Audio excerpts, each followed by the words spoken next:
आखिर अचानक ऐसा क्या हो गया कि वो मोदी सरकार जिसने बातचीत के लिए अभिजीत के सहयोगियों को बुलवाया और बीजेपी के पूर्व राष्ट्रीय अध्यक्ष जेपी नड्डा के साथ बात कराई, और दूसरी तरफ धर्मेंद्र प्रधान को तलब करा करके अमित शाह के साथ में मीटिंग कराई, मगर अचानक उसी मोदी सरकार ने अपने पुलिस प्रशासन के जरिए क्रूरता की सारी हदें पार करने का फैसला कैसे कर लिया। इस वक्त देश की राजधानी दिल्ली की जो स्थिति है, जो हालात हैं, जिस अंदाज में आंसू गैस के गोले छोड़े जा रहे, जिस तरीके से लाठीचार्ज किया जा रहा, यहां तक कि सोनम वांगचुक की पत्नी के साथ जिस तरीके से मारपीट की गई, क्या मोदी शाह इसका जवाब दे पाएंगे? आखिर ब्लैक कमांडो से लेकर के पैरामिलिट्री फोर्सेस और पुलिस की टीमों ने ऐसी बर्बरता क्यों की है? विस्तार से दोस्तों आपको सब कुछ बताते हैं, अगले चंद मिनट मेरे साथ में जरूर रहें, क्योंकि ये आंदोलन नहीं है, ये दरअसल देश की भावना है जिसे मोदी सरकार दबाना चाहती है। दोस्तों, आज से कुछ 20-22 साल पहले मुझे याद आता है एक हिंदी फिल्म रंग दे बसंती, जिसमें एक देशभक्त पत्रकार का रोल निभाने वाले उस किरदार ने कहा था कि जब उस फिल्म में छात्रों को जो छात्र सरकार के खिलाफ प्रदर्शन कर रहे थे और उग्र प्रदर्शन हो रहा था, उसमें सरकार उन पर गोलियां बरसवा रही थी, तो वो पत्रकार कहता है कि ये तो कॉलेज के, यूनिवर्सिटी के, हमारे देश के अपने युवा हैं, छात्र हैं, निर्दोष हैं, इन पर आतंकवादियों के जैसे गोलियां क्यों चलाई जा रही है। दोस्तों, वो सीन आज मुझे याद आती है कि ये तो छात्र हैं देश के, भविष्य हैं देश के, हमारे और आपके बीच के हम सब हैं, और ऐसे में केंद्र की सरकार अगर इस तौर पर डरी और घबराई हुई है कि इन पर आंसू गैस के गोलों के साथ साथ में इनके साथ आतंकवादियों जैसा बर्ताव कर रही है, तो फिर ये कहना होगा कि शायद this is the beginning of the end of an era. क्या वाकई ऐसा होगा? अगर वाकई देश के युवा, देश के छात्र, देश के वो 65-70% लोग जो सेकुलर हैं, राष्ट्रवादी हैं, असली राष्ट्रवादी हैं, असली राष्ट्रभक्त हैं, अगर वाकई वो अपने अधिकारों को लेकर ऐसे ही जागरूक हो जाए, तो वाकई this will be the beginning of the end of that era.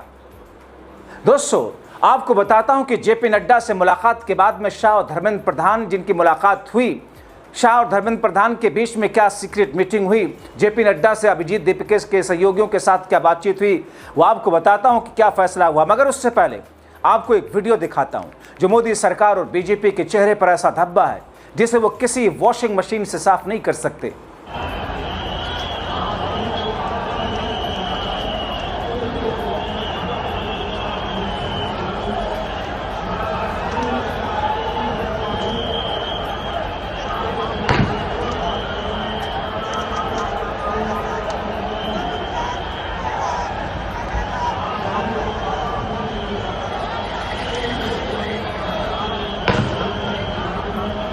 दोस्तों, ये तो सबके साथ ऐसा ही सलूक कर रही है, यहां तक कि पुलिस ने सोनम वांगचुक की पत्नी गीतांजलि के साथ में मारपीट की, उनके बाल खींचे। ये मैं नहीं कह रहा हूं, ये कहा जा रहा है, बाकायदा इसको लेकर के बयान आ रहे हैं। इस झड़प के दौरान एक 12 साल की बच्ची का सिर फोड़ दिया गया, 40 से 50 लोग उस वक्त घायल हुए। मैं एक जगह की अलग बात कर रहा हूं, ये तो अलग अलग जगहों पर हो रहा है। पार्लियामेंट स्ट्रीट के पास, पार्लियामेंट स्ट्रीट थाने के पास में, संसद भवन के पास में, जंतर मंतर के पास में, अलग अलग जगहों पर। सोनम सर की वाइफ के बाल खींचकर घसीट कर लेकर जा रही है पुलिस उन्हें। देखिए देखिए, अभी भी पुलिस ये देखिए लड़ाई देखिए, ये देखिए किस तरीके से मार रहे हैं। ये लाठीचार्ज देख सकते हैं आप यहाँ पर, और मैं आपको अभी दिखा रहा हूँ कि यहाँ पर ये क्या किया जा रहा है। आप देख सकते हैं दिल्ली पुलिस का जो लाठीचार्ज है वो क्लियरली आपको समझ आ रहा होगा। और इस बीच में दोस्तों बड़ी खबर ये कि सरकार की तरफ से पुलिस प्रशासन ने कदम उठाते हुए अभिजीत दीपिके को हिरासत में ले लिया, और इसी बीच प्रदर्शनकारी छात्र संसद के करीब पहुंचे, घुसने की कोशिश करने लगे। रेल भवन के पास में आंदोलनकारियों और पुलिस में जबरदस्त रस्साकशी चल रही है। अभी भी पुलिस प्रदर्शनकारियों को जमकर पीट रही है, आंसू गैस के गोले छोड़ रही है। संसद भवन के गेट को बंद कर दिया गया, और इस बीच अभिजीत दीपिके ने, जैसा कि मैंने आपको बताया था, कि भूख हड़ताल खत्म करके मार्च को लीड कर रहे थे। लेकिन इन तमाम चीजों के बीच में दोस्तों, जिस तरीके से पुलिस प्रशासन, यहां तक कि ब्लैक कमांडो तक का सरकार अगर ये प्रयोग कर रही है, इस्तेमाल कर रही है, तो इसका मतलब क्या है, इसके क्या मायने समझे जाएं। क्या वाकई इस देश के भविष्य से सरकार को लेना देना है? और अगर लेना देना है तो देश के युवा, छात्र, जेनजी जो इस वक्त अपनी ही सरकार से फरियाद करने के लिए अगर इस तरीके से संसद भवन तक जाना चाहते हैं या जा रहे हैं या गए थे वहां तक, तो फिर उनके साथ आतंकवादियों जैसा सलूक क्यों?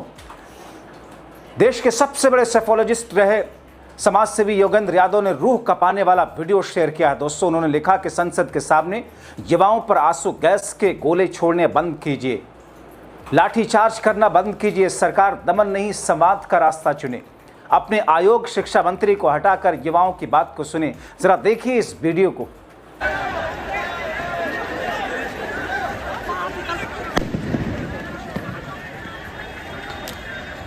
चूंकि दोस्तों जैसे ही संसद भवन की तरफ जेनजी का, लोगों का, युवाओं का प्रदर्शन आगे बढ़ा मार्च करते हुए, पुलिस ने अचानक बर्बरतापूर्वक लाठीचार्ज करना शुरू कर दिया था। और इस बीच में अभिजीत दीपिके को हिरासत में ले लिया गया, ऐसी खबरें आ रही। दूसरी तरफ से काउंटर भी किया जा रहा, फिर ये कहा जा रहा कि छोड़ दिया गया, फिर ये कहा जा रहा कि नहीं पुलिस ने हिरासत में लिया हुआ है। क्योंकि दोस्तों जिस किस्म की ओहापोह की स्थिति है, जिस किस्म का एक पूरा क्योस हो रखा है, उसमें कुछ भी कह पाना साफ तरीके से मुश्किल है। इस बीच में लाठीचार्ज लगातार चल रही है। पुलिस चाहती है कि किसी भी तरीके से फौरन मार्च को रोका जा सके और ऐसे में इन लोगों को वहां से हटाया जा सके। दिल्ली पुलिस के मुताबिक 8,000 से 10,000 प्रदर्शनकारी। अब आप सोचिए, अगर दिल्ली पुलिस यह आंकड़ा दे रही है कि 8,000 से 10,000 के बीच में प्रदर्शनकारी हैं, तो फिर आप अंदाजा लगा सकते हैं कि प्रदर्शनकारियों की असली तादाद कितनी होगी। 25,000 के आसपास सुबह किसी ने एक अंदाजा लगा करके ट्वीट किया था। यह तो सुबह के वक्त की बात थी, लेकिन जैसे जैसे घड़ी की सुइयां आगे बढ़ी, दिन आगे गुजरता गया, वैसे वैसे इस तादाद में और ज़्यादा इजाफा हुआ। यानी कि 25 से 30,000 लोग अगर दिल्ली के सबसे high security zone, Lutyens zone में, अगर पार्लियामेंट स्ट्रीट के पास में, जंतर मंतर के पास में, पार्लियामेंट के सामने अगर इकट्ठा होंगे, 5,000 जवान तैनात किए गए हैं दोस्तों। 5,000 जवान लगाए गए हैं, वाटर कैनन, आंसू गैस, कई जगहों पर तो ऐसी खबरें आ रही हैं कि रबर की गोलियां तक का इस्तेमाल कर रही है। इस बीच राहुल गांधी के कमांडर जंतर मंतर पर पहुंचे। पवन खेड़ा ने कहा, लोकतंत्र में विरोध प्रदर्शन संसद के बाहर अगर नहीं होगा, कहां जाकर करेंगे? विरोध प्रदर्शन तो वहीं होगा जहां आप उनकी आवाज सुन सकते हैं, लेकिन आपको जनता की आवाज सुननी कहां? आपके दरवाजे पर आकर देश का नौजवान आपको अपनी बात सुनाना चाहता है। हमारी बात मानिए, इस्तीफा दिलवाइए धर्मेंद्र प्रधान का। राज्यसभा में भी, लोकसभा में, दोनों तरफ विपक्षी नेताओं ने सरकार के सामने ये बातें रखी कि ये देश के भविष्य हैं, युवा हैं, छात्र हैं, क्या करवा रहे हैं आप उनके सामने? मल्लिकार्जुन खड़गे ने कहा, छात्रों पर लाठीचार्ज लोकतंत्र पर हमला है। राज्यसभा के अंदर सभापति के सामने कहा, यह सरकार सत्ता में बने रहने के लायक नहीं है। इस बीच कॉकरोच जनता पार्टी के मुख्य प्रवक्ता सौरभ दास ने ट्वीट किया कि पुलिस ने अभिजीत दीपिके को उठा लिया। हम सभी सांसदों से अपील करते हैं कि तुरंत सड़कों पर उतरें, छात्रों के समर्थन में खड़े हों। पुलिस शांतिपूर्ण प्रदर्शनकारियों पर बेरहमी से कार्रवाई कर रही है, उनकी पिटाई कर रही है। कुछ लोग बैरिकेडिंग तोड़कर दोस्तों पार्लियामेंट स्ट्रीट थाने तक भी पहुंच गए थे, अंदर घुसने की कोशिश की थी। बाद में पुलिस ने भयंकर तरीके से बल का प्रयोग किया। इस बीच अभिजीत के सहयोगियों की बीजेपी के पूर्व अध्यक्ष जेपी नड्डा से मुलाकात के लिए मोदी सरकार ने न्योता दिया था। मुलाकात हुई भी। सीजेपी के प्रवक्ता आशुतोष राका ने बताया कि जब वो जेपी नड्डा से मिले तो उन्होंने हमारी मांगों पर अपनी लीडरशिप से बात करने के लिए समय मांगा। मतलब 23 दिनों से सोनम वांगचुक अनशन पर हैं, भूख हड़ताल पर हैं। जेपी नड्डा जो बीजेपी के राष्ट्रीय अध्यक्ष रह चुके हैं, वही नड्डा जिनके चेहरे पर हमेशा ऐसा लगता है कि सेब जैसी लाली चमकती है, उनके कुर्तों में उनकी क्रीज जो होती ना आयरन की, ऐसा लगता है अगर आपकी उंगली लग जाए तो कट जाएगी उनकी क्रीज से, एक भी डस्ट धूल नहीं दिखता है। और बनते हैं नेता, सेवक बनते हैं। वैसे छोटे प्रधान सेवक हैं, बड़े प्रधान सेवक का भी हाल यही रहता है। जेपी नड्डा कह रहे हैं कि हमें लीडरशिप से बात करने के लिए वक्त चाहिए। तो आप सोच सकते हैं, धर्मेंद्र प्रधान के इस्तीफे के अलावा 3 मांगें फिलहाल इन लोगों ने और रखी थी कि सोनम वांगचुक को तुरंत अस्पताल से रिहा किया जाए, धर्मेंद्र प्रधान का इस्तीफा हो, आत्महत्या करने वाले सभी नीट उम्मीदवारों के लिए 1 करोड़ रुपयों का मुआवजा दिया जाए। कौन सी गलत मांगें ऐसी हैं, कौन सा ऐसा इन लोगों का उनकी डिमांड है जिसकी वजह से सरकार इतनी बौखलाई हुई है? अपने ही देश के नागरिक हैं, ये अपने ही देश के छात्र हैं, ये अपने ही देश के युवा हैं। आप ही कहते हो कि युवा ही छात्र देश के भविष्य हैं और उनके साथ आतंकवादियों जैसा सलूक। दरअसल ये टकराव प्रदर्शन और छात्र प्रदर्शनकारियों को उनके रोष को देखकर सरकार ने मुलाकात के लिए समय दिया था कि जेपी नड्डा से मुलाकात कीजिए, चीज़ों को ठीक कराएगा। मगर जेपी नड्डा तो बीच में आए बाएं शाएं करके निकल गए। सीजेपी के प्रवक्ता हैं सौरभ दास, उन्होंने बताया कि पार्टी के दूसरे प्रवक्ता आशुतोष रांका 2 घंटे से ज़्यादा इंतजार किया उन्होंने जाकर जेपी नड्डा साहब का। मतलब वो कुछ भी नहीं है आज के वक्त में, एक नेता हैं, एक मंत्री हैं और क्या हैं। 2 घंटा इतने क्रूशल टाइम पर वो इंतजार कराते हैं दरवाजे के बाहर। मिस्टर जेपी नड्डा जी जब भाषण देते हैं तो ऐसा लगता है जैसे मोदी जी की आत्मा उनके अंदर आ गई हो। जेपी नड्डा जैसे नेता भी अगर 2 घंटा इंतजार कराएंगे तो आप समझ सकते हैं। 10 मिनट तक मुलाकात हुई, सिर्फ 10 मिनट मुलाकात हुई और मांगों की बात इन्होंने रख दी है। वो कह रहे हैं हम अपनी आला लीडरशिप से बात करेंगे। न जाने कहां जाकर के, किस 7वें आसमान की तरफ कहां पर कुर्सी लगा करके लोग बैठे हुए कि उनके पास जाकर के वो लोग बात करेंगे। अब ये कहा जा रहा है कि खबरें आ रही हैं कि केंद्रीय स्वास्थ्य मंत्री नड्डा अस्पताल भी जा सकते हैं। बड़ा एहसान होगा नड्डा साहब, आपका बड़ा एहसान होगा अगर आप चले जाएंगे सोनम वांगचुक के साथ में मुलाकात करने के लिए, उनकी हालत जानने के लिए। दोस्तों आप लोग तो वो हैं जो कि किसी के बर्थडे पर विश करते हैं, मगर किसी की जिंदगी मौत के आसपास झूल रही है अस्पताल के बिस्तर में। आप तो स्वास्थ्य मंत्री मिस्टर नड्डा, आप अब सोच रहे हो जाने के बारे में। लेकिन इन तमाम चीजों के बीच में जिस तरीके से पुलिस ने बल का प्रयोग किया, आंसू गैस, लाठी भाजने से लेकर के कई जगहों से खबरें आई कि रबड़ की गोलियां इस्तेमाल की गई, यह अपने आप में सरकार के लिए शर्म से डूब मरने की बात है। उधर पुलिस पर बल का प्रयोग करने के अलावा अलग अलग जगहों पर अलग अलग छात्रों को हिरासत में लेने का आरोप लगा। कहा जा रहा है कि अलग अलग जगहों से छात्रों को हिरासत में लिया गया, दिल्ली में अलग अलग जगहों से उठाया गया और उनका बैकग्राउंड टटोला जा रहा है। उनके घर तक पुलिस भेजने की कोशिश की जा रही ताकि उनको, उनके घर वालों को डराया जा सके। अब मोदी शाह के गुजरात में भी प्रदर्शन होना शुरू हो गया है।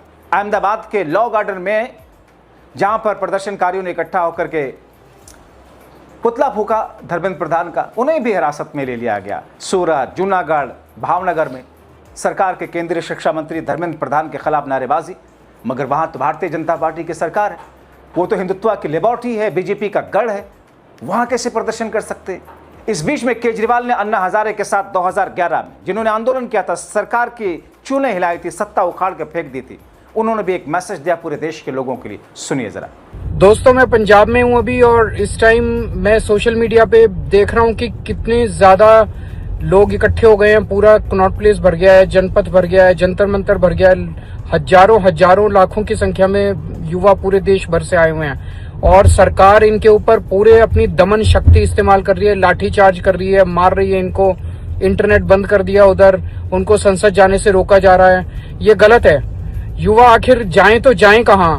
पहले आप इनके पेपर लीक करा देते हो, फिर पेपर दोबारा करा देते हो तो उसमें पूरा इवैल्यूएशन गड़बड़ हो जाता है। वो शिकायत पे शिकायत करते हैं, उनकी सुनवाई नहीं होती। आखिर बच्चे जाएं कहाँ? उनका तो आपने भविष्य बर्बाद कर दिया। अब जब वो आप अपने न्याय मांगने के लिए सड़क पे उतरते हैं तो आप उन पे लाठीचार्ज कराते हो। ये तो बिल्कुल सही नहीं है। बच्चों में बहुत ज्यादा गुस्सा है। मैं मोदी जी से कहना चाहता हूँ कि बच्चों के गुस्से को संभालिए, नहीं तो ये आपके लिए बहुत भारी पड़ेगा। बच्चों के साथ बैठ के बात करो। हमारे बच्चे हैं, हमारे देश के बच्चे हैं, इनके साथ बैठ के बात क्यों नहीं करते? इतना क्यों अहंकार है?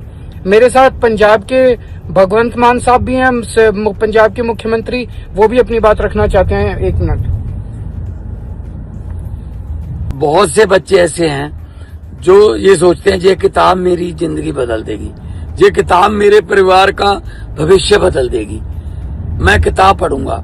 सुबह सुबह 3 बजे का अलार्म लगाकर बच्चे बैठते हैं। सिटिंग 14 घंटे की सिटिंग होती है, तब जाके कहीं वो नीट का एग्जाम की तैयारी करते हैं। अब एक दिन पता चले 2 दिन पहले जी वो तो पेपर लीक हो गया, वो तो बड़े बड़े जो अमीर बंदे थे उन्होंने पेपर खरीद लिया, उन्हीं के बच्चे आएंगे।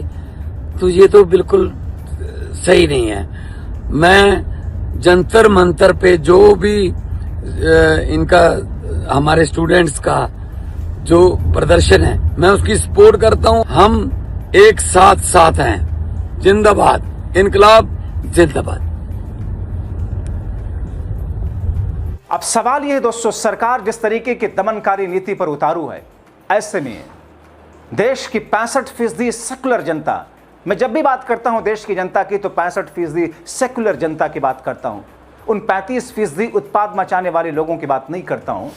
उन देश के 65% सेकुलर जनता और देश के युवा, विपक्ष के नेता अब करेंगे क्या? क्या ये हाई टाइम है शांतिपूर्ण तरीके से कोई फैसला लेने का? सोचिए, समझिए, अपनी राय लिखें।